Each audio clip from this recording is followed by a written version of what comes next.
So before I get started, thank you very much. I'd like to spend a minute and maybe half a minute of my time and just recognize the great work that Gordon and his team have done, Jesse, putting together this event, bringing us together. He not only knows what we're thinking, but he has a lot of bright ideas, and we've made a lot of progress so far in this meeting. So I'd like to give you a round of applause, and thank you very much. As you say, you're priceless. I'd also like to introduce Jason Secombe and Dave Bora, if you can stand up. They're part of my team, and they can help answer your hardest questions if you have any. And so let's get started. I believe there's some people from the California Resources Board and the California Energy Commission, so I think it's appropriate to recognize that this is Sacramento. This is the center of global clean mobility and the fight for climate change, and recognize all the policies and the brilliance that's really come out of this area that has gotten us to where we are today, to be able to demonstrate so many varieties of vehicles with the funding that they've created. So they almost deserve a round of applause, and also the universities and the companies that support this whole wonderful network that we're a beneficiary of. And Toyota also shares this commitment that they have to environment. We have our own internal environmental challenge, 2050 we call it, to decarbonize many of our activities by then.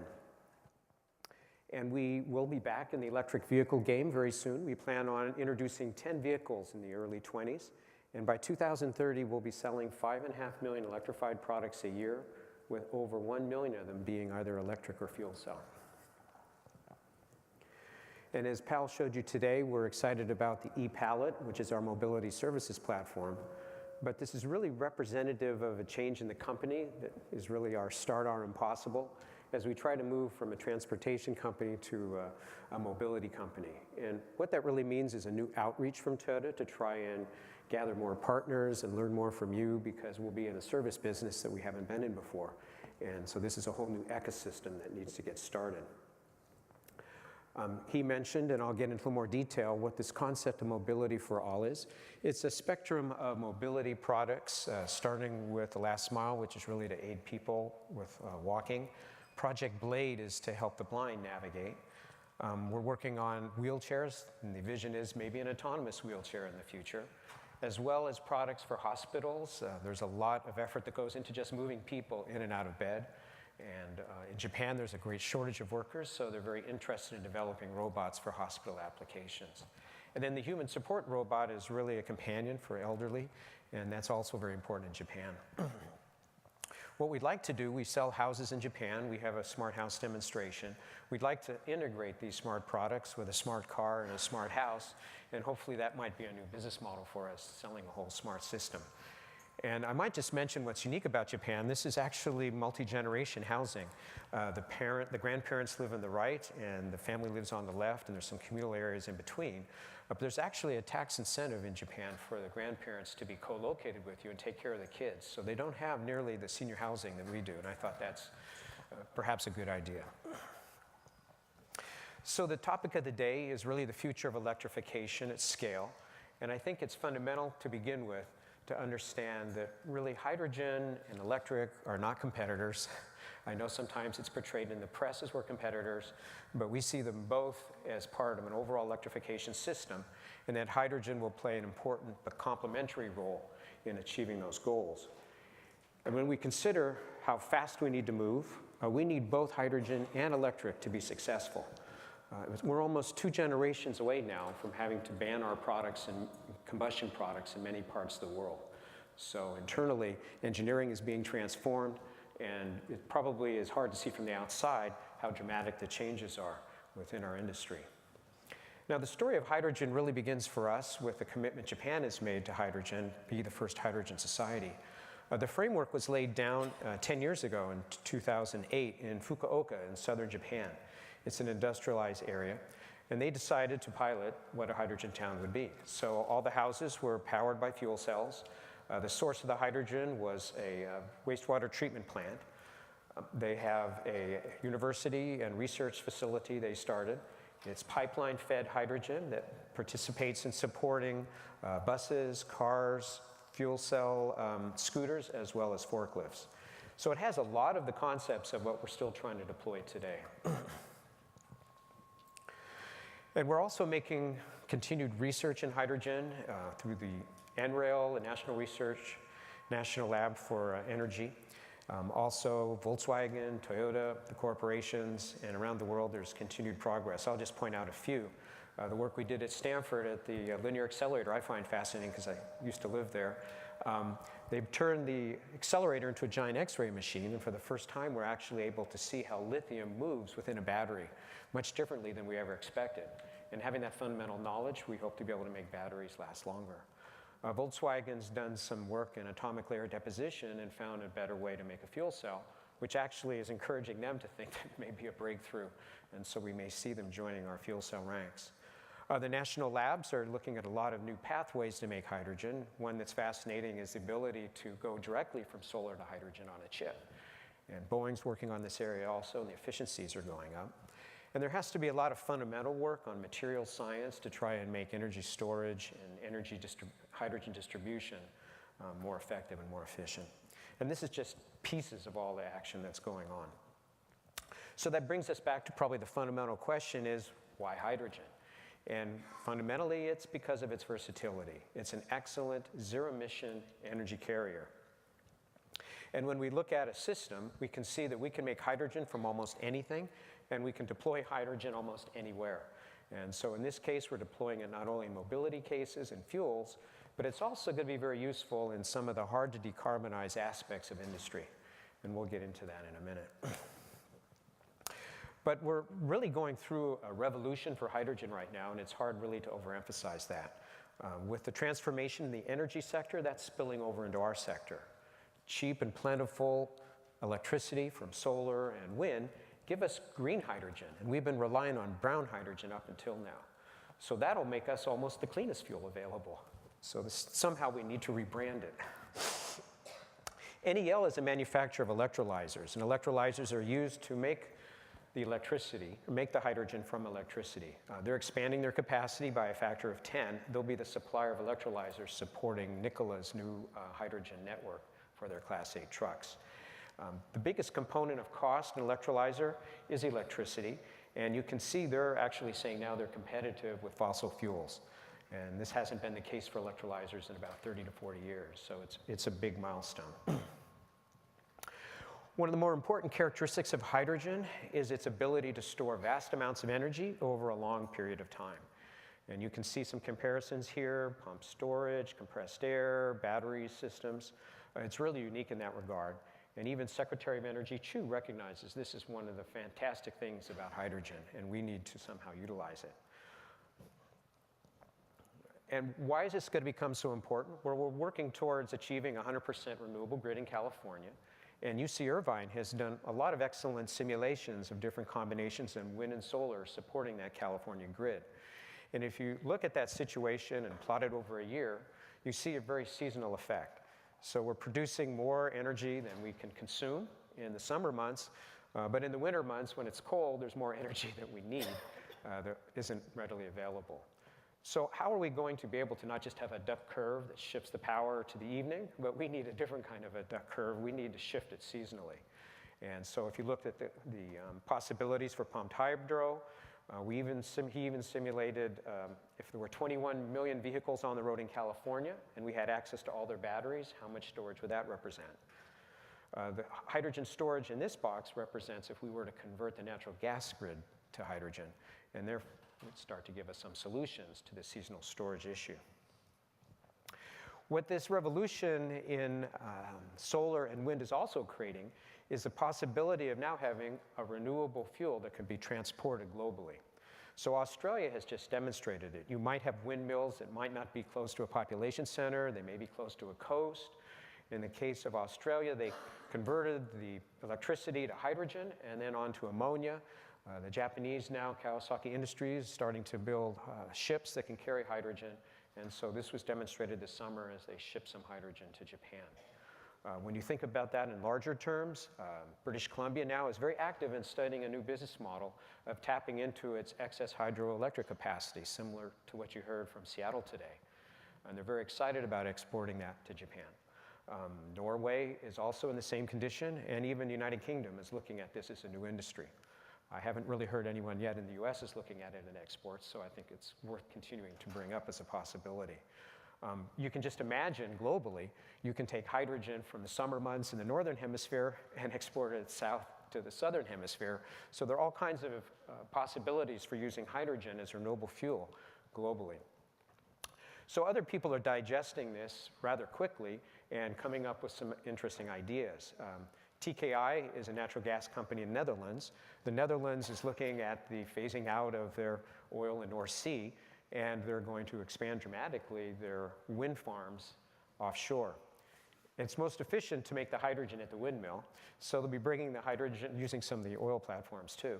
They'll be bringing the hydrogen ashore, and they're going to create the world's first hydrogen grid, and that'll be by 2028. So we're excited to see the beginning of that. And just this week, not to be outdone by Netherlands, England, the 3 utilities in England have announced that they will create a hydrogen grid now in northern England to support 3.7 million homes by 2028 and over 400,000 businesses. So this is a big movement to recognize is this movement from a natural gas grid to a hydrogen grid. I mean, we've been told that the metallurgy can only stand 20% of hydrogen within the natural gas, but in some cases people are going to overcome that. You can line the pipes, you can do other things, but I think it's fascinating to think that we might not just have to rely on electrical, we'll be able to convert and be able to utilize all the assets we have in our natural gas grid. One other comment on England, their carbon footprint is highly reliant to heating homes and cooking, because it's a cold climate. So that's why there's so much emphasis on this as part of their carbon solution. So where do we find the best uses of hydrogen in mobility? They really revolve around the ability to go a longer distance, the ability to refuel quickly, and the ability to take advantage of lighter weight and not lose cargo. So I'll get into those applications in a second. But the biggest limitation we've had so far is there hasn't been any established retailer of hydrogen. So we're not in the infrastructure business, but with the help of CARB and other people, we've tried to support other businesses and support them with the price we pay for hydrogen. And California has been very instrumental and supportive in targeting 200 stations now in California, which has really allowed this experiment to grow. We've almost sold 6,000 fuel cell vehicles so far, and we look to sell a lot more. China has really jumped on to the hydrogen bandwagon this summer. First they were planning to beat California to 100 stations, and now they've rolled it up to 1,000, and they're planning on 2 million vehicles. They've been buying a lot of Ballard fuel cells and importing them to China to take the batteries out of some of their buses and experiment with fuel cells, and they've even been contacting us to show their enthusiasm for hydrogen in these larger commercial transit applications. Japan has had for quite a while the goal of 900 stations, and Germany is also now up to 1,000 stations in their plan, and France supporting their Olympics. The picture in this was actually our fueling station at our previous headquarters in Torrance, California, and this was fed by a pipeline, just to let you know that. So as we look at the infrastructure, it's actually a fascinating new business model. You have Tesla's development of its infrastructure. You can see the red dots. Electrify America, the Volkswagen consent money is creating a very large electrical grid as well. But you might not be aware that Nikola, along with this new Class 8 truck, is also building the first hydrogen infrastructure across the US. So we work with the National Renewable Energy Lab to try to understand how the future of hydrogen stations will be and try to design better stations, redesign the components, and then for each application what the perfect hydrogen station would be. And as part of that process, we started asking, doesn't it make sense if we're going to have both electric and hydrogen vehicles to actually fuel them at the same location? Are there any synergies?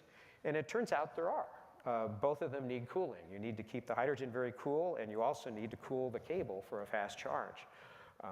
Electric vehicles who are fast charge have a huge impact on the grid. So if you could balance that with an electrolyzer and make hydrogen, you could make cheaper electricity and cheaper hydrogen. And if you had enough hydrogen and the grid needed it, you can send that back as electricity and get revenue for that. So we call that a 3-for-1 model. UC Davis has a similar idea. Talking this afternoon at lunch, SMUD may be interested in it. It might be interesting to try to demonstrate this as a new model for the future of both of these infrastructures. Another question is, what happens to hydrogen in the next phase? Well, the costs of hydrogen go down dramatically with scale. And as we get to our 200 kilogram stations up to an 8,000 kilogram station for Nikola, or ours may get up to 1,000 kilograms, that'll help bring down the price of hydrogen. But we're going to have to ship from brown hydrogen to green hydrogen, and it'll come from a different location. It'll come from east, if this is Southern California, from the desert, from wind and solar, and have to be brought into the basin. So the question is, do we bring it in as electrons? Do we bring it in as liquid and truck it, or do we bring it in as gas? And this is another example. There are actually some empty gas or oil pipelines that aren't being used that go all the way to Long Beach that we could potentially purchase and reline and bring in hydrogen from all the windmill resources, if you're familiar with Southern California, that are available in that area. And then when we bring it into Los Angeles, to eliminate the biggest cost, which is the cost of distribution, we might try a hub and spoke situation and have a hydrogen depot and then ship it in high pressure pipelines to a variety of stations. So as we start locating our stations, we start to have to think about the evolution of how the station infrastructure may evolve in the future. But we really don't have to go such large distances to get renewable hydrogen.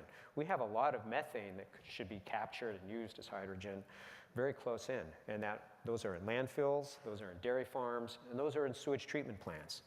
And actually another case of UC Irvine, we supported the Orange County Sanitation District making a hydrogen station there as we launched the new Mirai. There's enough of this type of methane converting to hydrogen to power almost 11 million vehicles, so it shouldn't be ignored. Now moving to the vehicle side, how does hydrogen fit into the architecture of an electrification platform? What's beautiful about this is they're all reinforcing and they're all building scale for each other. So fundamentally, we build a hybrid platform. We can add a plug-in hybrid. We can take out the internal combustion engine and have a pure electric vehicle, or we can substitute in and put a fuel cell into that position. All of these vehicles rely on three key components. The core components are the motor, the battery, and the inverter. And as we build scale on that, it brings costs down. The other advantage of a fuel cell is its modularity, and I'll show you that in a minute. This is our basic organization of how we would see the different roles played by the different types of vehicles, matching their best characteristics to the uses we have. On the left-hand side, vertically is vehicle size, horizontally is driving distance. So for those applications in cities with relatively shorter distances and smaller loads, such as cars, such as personal mobility, we think those are most appropriately suited for electric. This is actually almost a 10-year-old chart. It's what we've been saying for a long time. On the higher range, the higher load, we believe the best application is hydrogen for the trucks. There's space to put the hydrogen, they can go further, they can fill quickly, so they don't have downtime in their operations, and they don't have to shed cargo because hydrogen's very lightweight compared to batteries. And then in between, it'll be an overlap between both of them.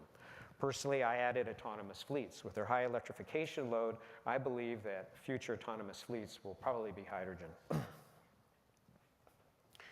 Now, you may not feel this on the outside, but on the inside of the industry, as we look at these trends, this is an annual survey of automotive industry executives, that hydrogen has continuously been growing in its importance. And this last year, it is now ranked as the #1 trend in our industry, and that's above mobility, connected vehicle, autonomous, everything else. So there is a recognition that hydrogen will start to play a more important role.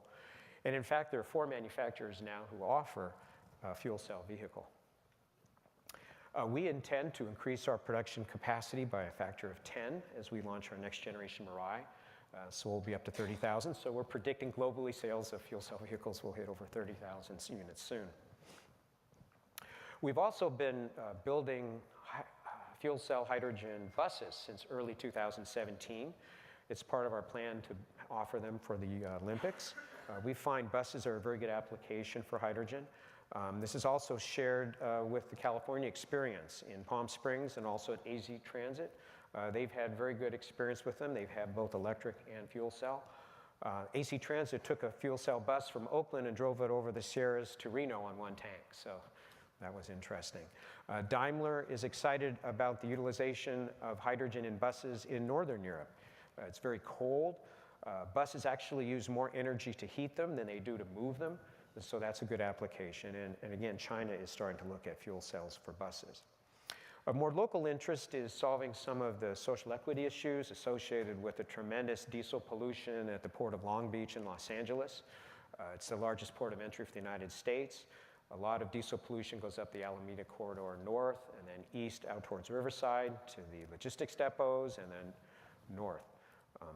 It's a big pollution problem, and so we put our engineers on it, and we found that we could actually take 2 fuel cells out of 2 Mirais, and they meet the performance requirements for a drayage truck, a Class 8 drayage truck, along with a battery as a buffer. So this was a fascinating experience. It's a pleasure to drive. It's very fast. We built a couple prototypes, and now we're scaling it up to more of a pilot program, almost a pre-commercialization program. The California Energy Commission and Air Resources Board support this project. It's called Trigen. We bring in methane from dairy farms, and we convert it into hydrogen, and it not only does it supply the hydrogen for the fleet of vehicles that will be used by many potential partners, but it also provides electricity and heat to the rest of the port, and it's a very efficient process. So this is a whole new avenue. There are other applications that are starting to perk up now for hydrogen. Microsoft uses fuel cells in their server farms. Daimler is looking at them. There's one installed at a supercomputer in the National Lab, which is a big growing market. There are over 20,000 fuel cells now in forklift trucks. Amazon and Walmart are co-owners of Plug Power, which is the one who's merchandising them. They're very successful. The Golden Gate Transit District is putting together a hydrogen ferry prototype. There's a grocery company in northern Norway who distributes its products by fuel cell trucks. Nikola has an order of 800 fuel cell trucks from Anheuser-Busch. FedEx and UPS are demonstrating fuel cells in their operation. Hydrogenics has built 60 fuel cell trains for Berlin. So when they come into the city center, they're not operating on diesel, they're operating on fuel cell, and they don't have to go to the expense of putting in the electric wires if they were going to try to electrify it. So just examples of other applications. And then going even to the future with flying cars, it might be reassuring to have your car go a little bit further if we're on hydrogen. So that's quick. I know we don't have much time, but the message I wanted to convey today is when you start thinking about your cities in the future and how you want to go about decarbonizing them, you might want to start thinking like other people in Europe are and around the world, that it may not just be a solution that can only be done by an electric grid, that there's some cases in industry, some cases in other areas, in rural areas, where hydrogen can also play a complementary role. So thank you very much. And I'd like to show a quick video on that ship, the Energy Observer, which will be the first hydrogen ship to go around the world. So if you can play the video.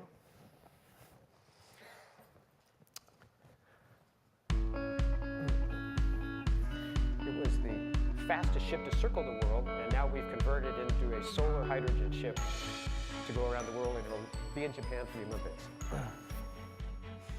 It's pretty cool.